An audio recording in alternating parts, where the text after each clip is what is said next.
Bonjour et bienvenue. L'implication des États-Unis aux côtés d'Israël dans les frappes contre l'Iran a généré une vague de critiques très forte. Cette critique ne vient pas seulement d'un camp politique, mais de divers horizons, experts, politiciens, médias et pays étrangers.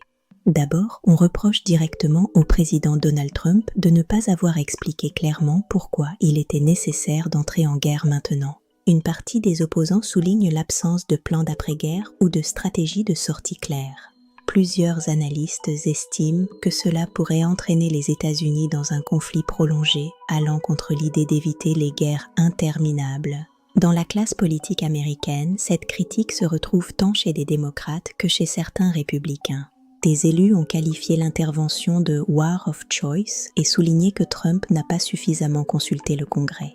Cette absence d'autorisation législative est perçue comme une violation de la Constitution qui accorde au Congrès le pouvoir de déclarer la guerre. Selon plusieurs enquêtes, près de 65% des Américains pensent que le président devrait demander l'autorisation au Congrès. Cela montre une inquiétude large envers l'engagement militaire sans un débat démocratique approfondi au préalable. Sur le plan international, des gouvernements comme celui de la Russie ont vivement condamné l'action de Trump et d'Israël. Moscou accuse les États-Unis d'avoir plongé le Moyen-Orient dans un abîme, avec des conséquences potentiellement catastrophiques. La Russie a même mis en doute la capacité des États-Unis à gérer ce conflit, soulignant que la patience de Téhéran pourrait dépasser celle de Washington. Ces critiques s'expriment aussi dans les médias occidentaux. Certains éditorialistes pointent une contradiction flagrante. Trump s'était présenté comme un opposant aux interventions étrangères coûteuses. Cette contradiction suscite des interrogations sérieuses. Un autre point concerne l'absence de réponse claire sur ce qui se passe après la phase initiale du conflit.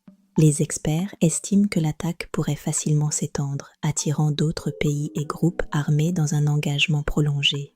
De nombreux analystes notent que le conflit favorise davantage les objectifs stratégiques d'Israël que ceux des États-Unis. Ils soutiennent que Trump aurait été poussé vers cette opération par le désir de renforcer l'alliance avec Tel Aviv, plutôt que par une menace directe imminente contre la propre sécurité américaine. Enfin, cette critique touche aussi l'opinion publique. Après l'Irak et l'Afghanistan, beaucoup de citoyens sont sceptiques. Ils craignent que cela ne reproduise des scénarios passés où les conséquences humaines et économiques ont été lourdes sans résultat.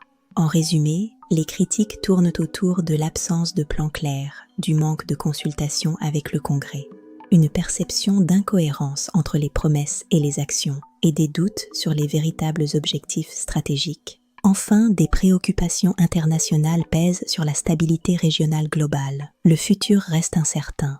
Que pensez-vous de la gestion de cette crise par l'administration Trump en 2026 ? Le débat est ouvert en commentaire. À bientôt